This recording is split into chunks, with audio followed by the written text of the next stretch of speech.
Hallelujah. प्रभु का धन्यवाद हो आज के ख़ास दिन के लिए। आज हम लोग एक बात पर गौर करेंगे। अक्सर आप सुनते रहते हैं कि गॉस्पल, सुसमाचार, ये सुसमाचार है, सुसमाचार का सत्य है। और गॉस्पल्स हम जानते हैं कि 4 किताबें हैं, मत्ती, मरकुस, लूका और यूहन्ना की किताबें। इन्हें गॉस्पल कहते हैं, चारों किताबों को। और इन गॉस्पल्स में लिखा क्या है? गॉस्पल आखिरकार सुसमाचार है क्या? तो सबसे पहले मैं सुसमाचार के बारे में लूका रचित सुसमाचार उसके 2 अध्याय और उसके 8 पद से मैं बताना चाहूँगा कि सुसमाचार किसने सबसे पहले इस दुनिया में सुनाया। लिखा है कि उस देश में कितने गडरिये थे जो रात को मैदान में रहकर अपने झुंड का पहरा देते थे। और प्रभु का एक दूत उनके पास आ खड़ा हुआ और प्रभु का तेज उनके चारों ओर चमका और वे बहुत डर गए। तब स्वर्गदूतों ने उनसे कहा, मत डरो, देखो मैं तुम्हें बड़े आनंद का सुसमाचार सुनाता हूँ जो सब लोगों के लिए होगा। वाह! स्वर्गदूत सुसमाचार सुना रहे हैं। और ये कब सुना रहे हैं? प्रभु यीशु के जन्म पर, कि आज दाऊद के नगर यानी बैतलहम में तुम्हारे लिए एक उद्धारकर्ता जन्मा है और यही मसीह प्रभु है।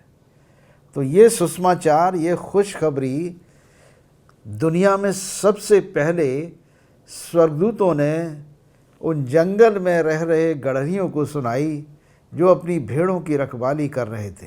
क्यों उनके पास स्वर्गदूत पहुँचे? आखिर उन्हीं गडरियों के पास स्वर्गदूत क्यों पहुँचे हैं? ये गडरिये परमेश्वर के खोजी भी थे। ये दाऊद के उन पुराने ख़ानदानियों में से भी थे जो बैतलहम में रहते थे, क्योंकि राजा दाऊद के ख़ानदान में प्रभु यीशु मसीह का जन्म होना भविष्यवक्ताओं और नबियों के द्वारा व्यवस्था की पुस्तकों में लिख दिया गया था। और प्रभु यीशु के जन्म की भविष्यवाणियाँ पहले ही से हो चुकी थी कि वो कहाँ पैदा होंगे। दाऊद के घराने में, दाऊद के ख़ानदान में मसीहा पैदा होगा। मसीहा का अर्थ है हमारे लिए छुटकारा देने वाला, अभिषिक्त छुटकारा देने वाला, यीशु मसीहा। और मीका नबी ने बैतलहम के बारे में बातचीत की है कि बैतलहम के छोटे से नगर में मसीहा का जन्म होगा, दाऊद के नगर में। और वही हुआ। हम जानते हैं कि यीशु मसीह का जन्म बैतलहम में हुआ जब माता मरियम और उनके पति यूसुफ अपना नाम लिखाने के लिए अपने नगर बैतलहम में गए। और उस वक़्त माता मरियम गर्भवती थी और जन्म देने वाली थी। और उस समय जन्म का समय भी पूरा हो गया था और प्रभु यीशु मसीह का जन्म बैतलहम में हुआ। और यहाँ पर ये लोग भी नाज़रेत से होम टाउन में बैतलहम में आते हैं और वहाँ आकर अपने नाम लिखाई के लिए आए। और उस वक़्त माता मरियम का गर्भ का समय पूरा हो चुका था। उन्होंने बच्चे को जन्म दिया और वहीं चरनी में गर्माहट के लिए रखा था। और उसी वक़्त ये फरिश्ते गडरियों के पास उस समय जो जंगल में चरवाही कर रहे थे। हम जानते हैं कि दाऊद भी, राजा के परिवार के लोग भी चरवाही करते थे जानवरों की। उस ज़माने में गडरिये भी थे, उनके परिवार के लोग चरवाही करते थे, यहूदा के ख़ानदान के लोग। और उनको खुशखबरी देने का काम फरिश्तों ने किया, क्योंकि वही लोग थे जो दाऊद के ख़ानदान में मसीहा का जन्म का इंतज़ार कर रहे थे, क्योंकि वो दाऊद की राजगद्दी पर बैठेगा और उसके राज्य का कभी अंत न होगा। और उसके ये खुशखबरी सुनने के लिए लोग हज़ारों साल से इंतज़ार कर रहे थे। 700 वर्ष पूर्व यशाया नबी ने, हम देखते हैं यशाया के 9 अध्याय में, यशाया नबी की किताब उसके 9वें अध्याय में यशाया ने भविष्यवाणी की है इस सुसमाचार के लिए। और लिखा है, क्योंकि हमारे लिए एक बालक उत्पन्न हुआ है, हमें एक पुत्र दिया गया है और प्रभुता उसके कांधे पर होगी और उसका नाम अद्भुत युक्ति करने वाला, पराक्रमी परमेश्वर, अनंत काल का पिता और शांति का राजकुमार रखा जाएगा। और उसकी प्रभुता सर्वदा बढ़ती रहेगी और उसकी शांति का अंत न होगा, इसलिए कि वो उसको दाऊद की राजगद्दी पर इस समय से लेकर सर्वदा के लिए न्याय और धर्म के द्वारा स्थिर किए और संभाले रहेगा। सेनाओं के यहोवा की धुन के द्वारा ये हो जाएगा। लोग दाऊद के ख़ानदान में मसीहा के जन्म और दाऊद की राजगद्दी पर पूरे इज़राइल और उसके देश की प्रभुता के लिए यीशु मसीहा का इंतज़ार कर रहे थे और उसके जन्म का इंतज़ार कर रहे थे। यहाँ पर मसीहा 700 वर्ष के बाद, जब यशाया नबी ने भविष्यवाणी कर दी है, उसके 700 वर्ष के बाद प्रभु यीशु मसीह का जन्म राजा दाऊद के ख़ानदान की माता मरियम के गर्भ के द्वारा होता है। हम जानते हैं कि प्रभु यीशु का जन्म यूसुफ के द्वारा नहीं हुआ था, मगर माता मरियम के गर्भ को परमेश्वर ने इस्तेमाल किया और उनके लिए भविष्यवाणी भी हुई थी माता मरियम के लिए कि वो गर्भवती होगी। लिखा है कि स्वर्गदूत माता मरियम के पास पहुंचता है, पहला अध्याय और उसका 28 पद लूका नबी में। स्वर्गदूत माता मरियम के पास भीतर आकर कहने लगा, आनंद और जय तेरी हो, जिस ईश्वर का अनुग्रह तुझ पर प्रभु तेरे साथ है। और वो उस वचन से घबरा गई, सोचने लगी कि किस प्रकार का अभिवादन है। स्वर्गदूत ने उससे कहा, हे मरियम, भयभीत न हो, क्योंकि परमेश्वर का अनुग्रह तुझ पर हुआ है। तू गर्भवती होगी, तेरे एक पुत्र उत्पन्न होगा, तू उसका नाम यीशु रखना। वो महान होगा और परम प्रधान का पुत्र कहलाएगा, और प्रभु परमेश्वर उसके पिता दाऊद का सिंहासन उसको देगा, और याकूब के घराने में सदा राज्य करेगा, और उसके राज्य का अंत न होगा। यशाया नबी की किताब में जो भविष्यवाणी का वचन लिखा था वो कन्फर्म कर रहा है स्वर्गदूत।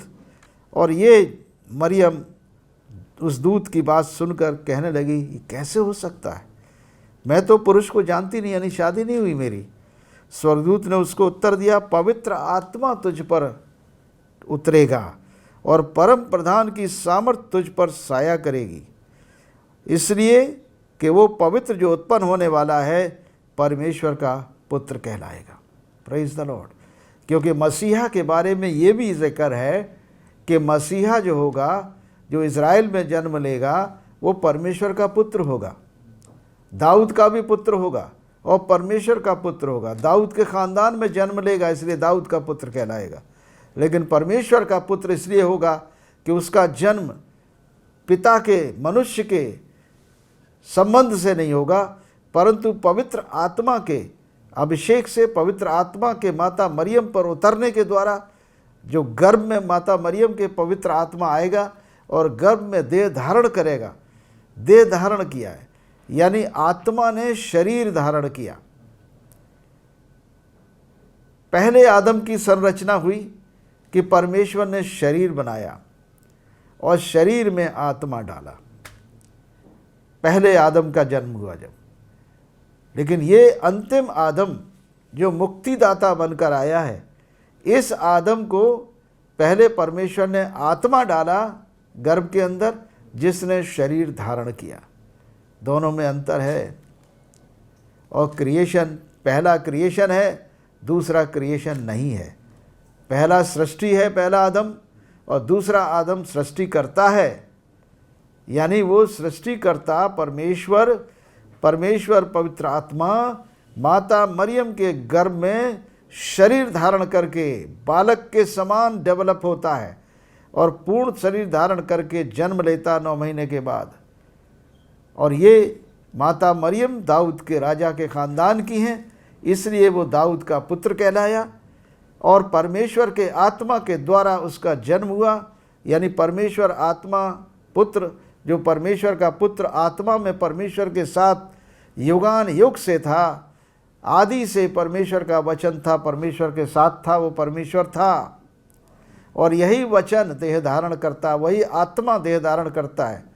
यानी आत्मिक रूप से पिता, पुत्र, पवित्र आत्मा त्रिएक परमेश्वर स्वर्ग में विराजमान थे और वो उसमें से पुत्र परमेश्वर देह धारण करके पृथ्वी पर माता मरियम के द्वारा गर्भ धारण करा के जन्म लेता है। और ये खुशखबरी सारी दुनिया को सुनाई जाती है। इसी को हम सुसमाचार कहते हैं कि परमेश्वर तुम्हारे बीच में है। परमेश्वर का पुत्र हमारे बीच में है तो परमेश्वर हमारे बीच में है। माता मरियम को भी कहा गया प्रभु तेरे साथ है, प्रभु तेरे साथ है, आनंद और जय तेरी हो। जिस पर ईश्वर का अनुग्रह हुआ है प्रभु तेरे साथ है। माता मरियम भी ताज्जुब कर गई कि ये कैसा अभिवादन है, ये कैसा संकेत है उसके जीवन के लिए।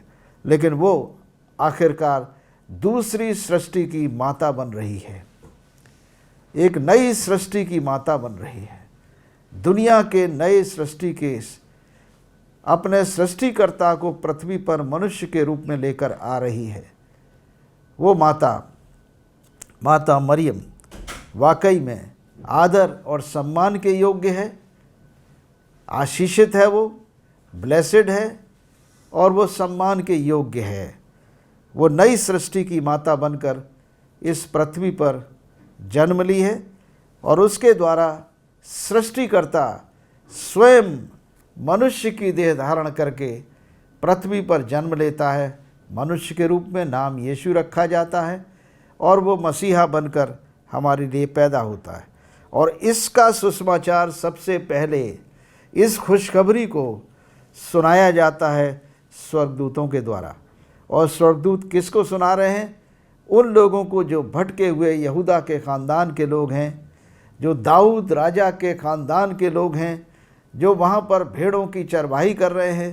प्रभु का तेज चमकता है, वहाँ स्वर्गदूत खड़ा होता है और उनसे कहता, मत डरो, मैं तुम्हारे लिए आनंद का सुसमाचार सुनाता हूँ जो सब लोगों के लिए होगा।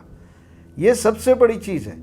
ये सुसमाचार केवल यहूदी जाति के लिए नहीं है, ये गॉस्पेल केवल एक कौम के लिए नहीं है, यहूदा कौम के लिए नहीं है, यहूदी जाति के लिए नहीं है, परंतु फरिश्ते कह रहे हैं साफ साफ कि ये सुसमाचार सब लोगों के लिए होगा, यानी सारी पृथ्वी के मानवों के लिए होगा, मानव जाति के लिए होगा कि जो कोई उस पर विश्वास करेगा, इस सुसमाचार के ऊपर, वो नाश नहीं होगा परंतु अनंत जीवन पाएगा।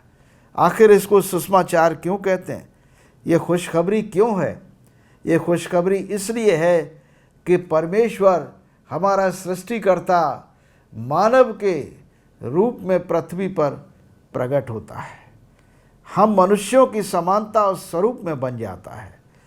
हम मनुष्यों के समानता में आकर हमारे बीच में परमेश्वर के प्रेम को दुनिया पर प्रकट करता है।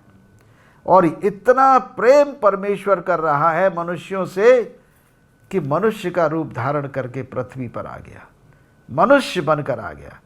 परमेश्वर ने जगत से प्रेम रखा है। यूहन्ना के 3:16 में प्रभु का वचन कहता है कि परमेश्वर ने जगत से ऐसा प्रेम रखा कि उसने अपना इकलौता पुत्र दे दिया ताकि जो कोई उस पर विश्वास करे वो नाश न हो परंतु अनंत जीवन पाए। ये सुसमाचार प्रभु यीशु मसीह परमेश्वर का सुसमाचार पर मनुष्यों के लिए यीशु मसीह के द्वारा पृथ्वी पर दिया गया कि परमेश्वर का राज्य अब तुम्हारे बीच में है। स्वर्ग का राज्य स्वर्ग में था, परमेश्वर का राज्य स्वर्ग में था और पृथ्वी पर मनुष्य थे जिन्हें परमेश्वर ने पूरा अधिकार दे दिया था कि मनुष्य पृथ्वी पर पूरा अधिकार रखे, सारी पृथ्वी उसके नियंत्रण में रहे, सारे जीव जंतु जानवर उसकी आज्ञा को माने और पृथ्वी पर जो कुछ भी जोता और बोया जाता है वो मनुष्य की इच्छा से हो। और ये सत्य है, लेकिन ये अधिकार हमारे हाथों से छिन गया जब मनुष्य ने परमेश्वर की आज्ञा को तोड़ा। अपने स्वार्थ के कारण परमेश्वर की आज्ञा तोड़ बैठा और बहकावे में आ गया उस शैतान के, जो इब्लीस कहलाता है। उसने आकर हमारी आदि माता और आदि पिता आदम और हव्वा को बहका दिया, जैसा उसने आज्ञा को तोड़ा था। परंतु पृथ्वी पर मनुष्यों का अधिकार था और मनुष्य के अधिकार को वो शैतान छीनना चाहता था। क्यों? क्योंकि मनुष्य को ये जानता था कि ये परमेश्वर की समानता और स्वरूप में बनाया हुआ इंसान है। इसमें परमेश्वर का आत्मा है, शरीर मनुष्य का है, आत्मा प्रभु का है। इसमें हुआ क्या?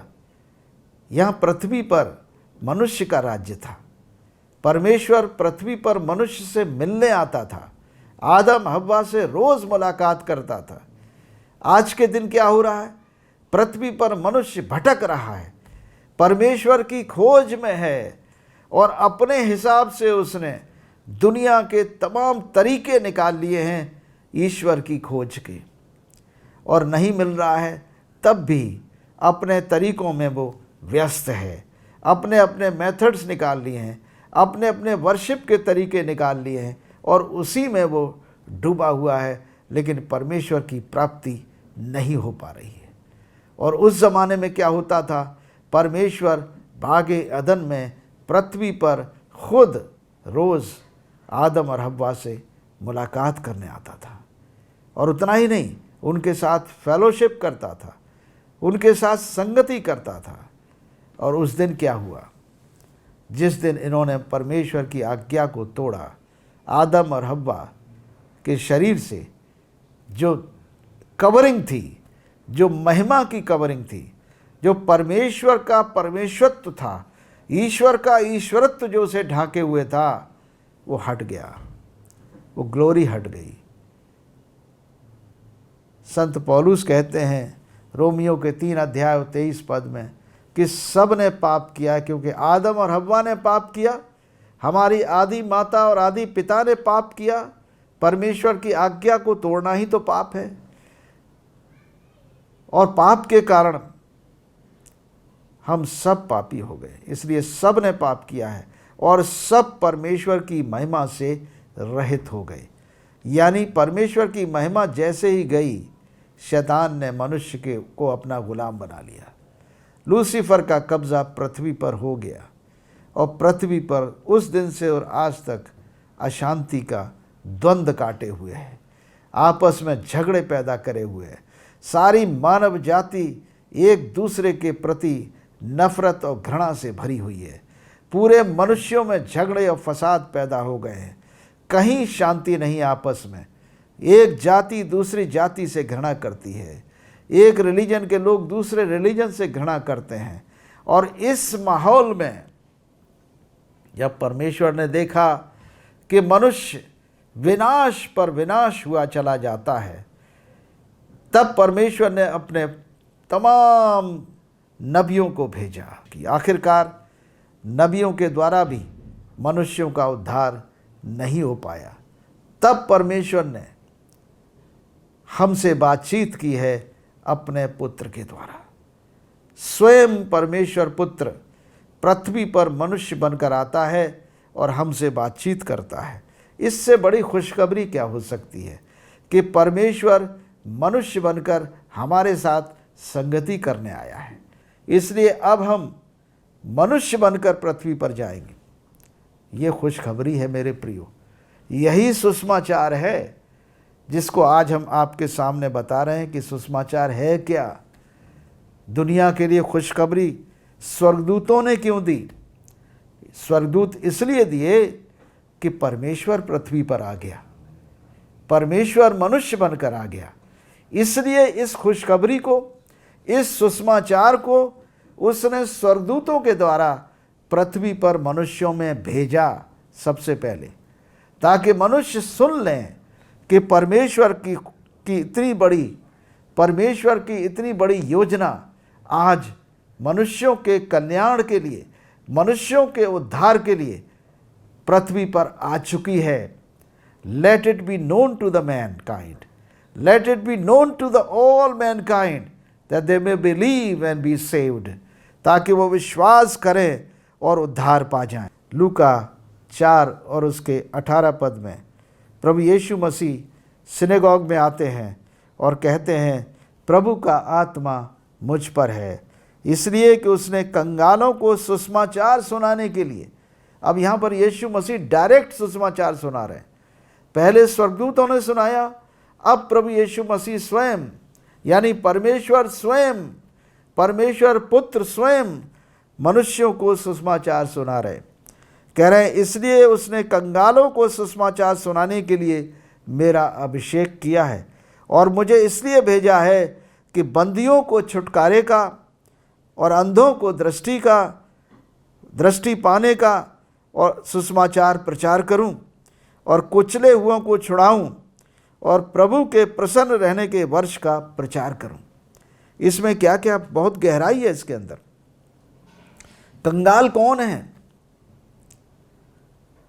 कंगाल वो है जो रोमियो के 3 और 23 में लिखा है, हम सब ने पाप किया है और हम सब परमेश्वर की महिमा से रहित हैं। हालेलुया। यानी जिसके पास परमेश्वर की महिमा नहीं है वो कंगाल है। मनुष्य कंगाल कब बना? मनुष्य कंगाल उसी दिन बन गया जिस दिन उसने परमेश्वर की आज्ञा को तोड़ा और पापी बन गया और परमेश्वर की महिमा उसके जीवन से उठा ली गई और वो अपने आप को नंगा महसूस करने लगा, कपड़े रहित महसूस करने लगा कि पृथ्वी पर परमेश्वर के राज्य का आगाज हो चुका है। परमेश्वर के पुत्र ने पृथ्वी पर पैर रख दिया है। अब मनुष्य बनकर शैतान को नाश करके, उसके कामों को नष्ट करके पृथ्वी पर पांव रख दिया।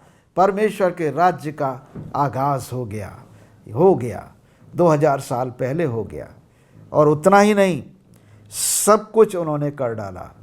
यानी परमेश्वर के पुत्र यीशु मसीह ने मनुष्यों के लिए स्वयं मनुष्य बनकर मनुष्यों के सारे पाप और श्रापों की जिम्मेदारी अपनी देह पर उठा ली, अपने शरीर पर उठा ली, ताकि हम पाप के लिए मरकर धार्मिकता के लिए जीवन बिताएं और उन्हीं के कोड़े खाए जाने से हम चंगे होते हैं। आज जो मसीही दास, प्रभु यीशु मसीह के चेले जब किसी बीमार के लिए दुआ करते हैं, जब उसके सर पर हाथ रखते हैं, तो वो क्यों चंगे होते हैं? वो हमारी ताकत से नहीं, हमारे बल से नहीं, हमारे धार्मिकता से नहीं चंगे होते।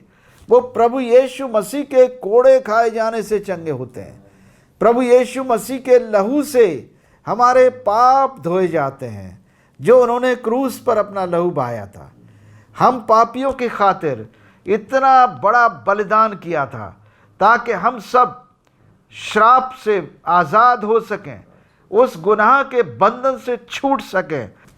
आज यही सुसमाचार 2000 वर्ष से सारी पृथ्वी पर सुनाया जा रहा है। प्रभु यीशु मसीह के दुख उठाए जाने का, उनके पापी मनुष्यों के हाथों में पूरे तरीके से कष्ट उठाना, पीठ पर कोड़े खाना, सर पर कांटों का ताज, क्रूस पर टांगा जाना, लहू बहाना, मृत्यु को ग्रहण कर लेना, कब्र में गाड़ा जाना और तीसरे दिन मुर्दों में से जी उठना। उनके अपने भविष्यवाणी के द्वारा जो वचन प्रभु ने बोले और जो वचन भविष्यवक्ताओं ने प्रभु यीशु मसीह के बारे में लिखे थे कि परमेश्वर का मसीहा दुख उठाकर महिमा में प्रवेश करेगा। केवल अकेला नहीं, वो दुख उठाएगा हम मनुष्यों के लिए। हम मनुष्य जो महिमा रहित हो गए थे, जिनकी महिमा परमेश्वर के दी हुई महिमा शैतान ने छीन ली थी हमारे से, हमें नंगा कर दिया था, हमें स्ट्रिप कर दिया था ग्लोरी से।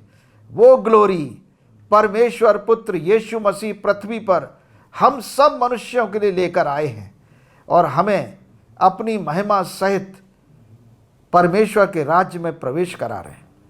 ये हुआ क्या?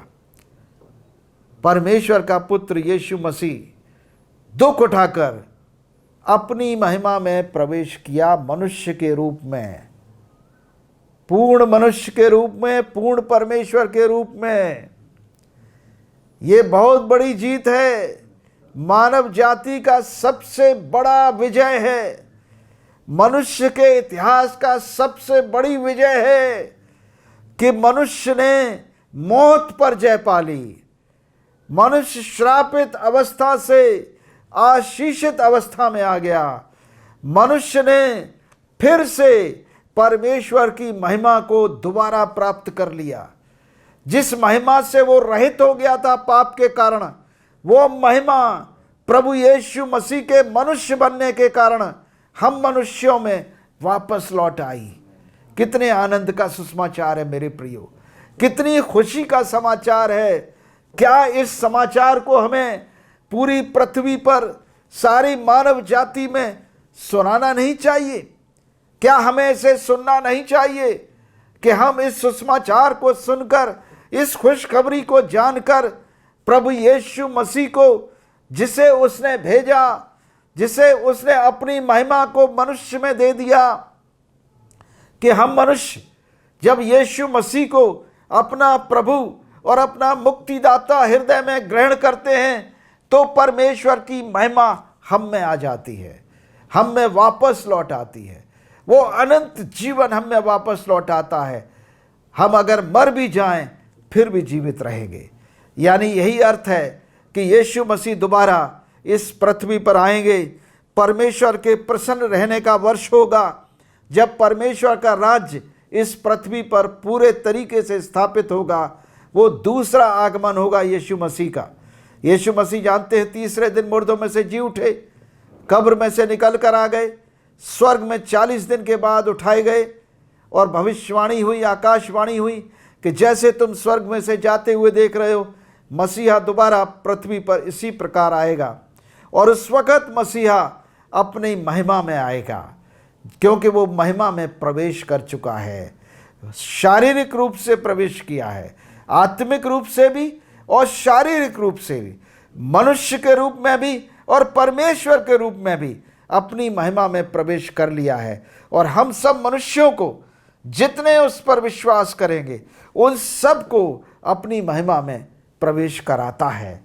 और आज भी हम विश्वास के द्वारा प्रभु यीशु मसीह की उस महिमा में, उस अनंत जीवन में प्रवेश कर सकते हैं। यदि आप आज अपने जीवन को यीशु मसीह को देंगे और यीशु मसीह को अपना प्रभु और मुक्तिदाता ग्रहण करेंगे, वो आपको अपनी महिमा देगा, वो आपको आपका अनंत जीवन देगा। क्या मेरे साथ आप प्रार्थना करना चाहेंगे? आइए हम प्रार्थना करें। बोले हमारे साथ साथ, हे परमपिता परमेश्वर, हम धन्यवाद करते हैं कि आपने अपने पुत्र यीशु मसीह को इस दुनिया में भेजा कि वो सुसमाचार का प्रचार करें, परमेश्वर के राज्य का प्रचार करें। और परमेश्वर के राज्य का सुसमाचार हम मनुष्यों में परमेश्वर की महिमा को दोबारा वापस लेकर आएं, ताकि जो कोई उन पर विश्वास करे वो नाश न हो परंतु हम अनंत जीवन पाएं। आज के दिन हम यीशु मसीह को प्रभु और परमेश्वर और अपना मुक्तिदाता अपने हृदय में ग्रहण करें, ताकि हम कहें, हे प्रभु, आज मेरे हृदय में आइए। परमेश्वर की महिमा आज आपके हृदय में आएगी और शैतान के कामों का नाश होगा, पाप का, श्राप का और मृत्यु का नाश होगा और हम सब अनंत जीवन को प्राप्त करते हैं। प्रभु आप सबको बड़ी आशीष दे, आप सबको आशीष दे। और यीशु मसीह के कोड़े खाए जाने से आप चंगे होते हो। रोग कोई भी क्यों न हो, यीशु ने आपके लिए कोड़े खाए हैं और उन कोड़ों के द्वारा, उसके घाव से हमारे घाव चंगे होते हैं। उसके कोड़े खाए जाने से हम चंगे होते हैं। यीशु के नाम से आमीन।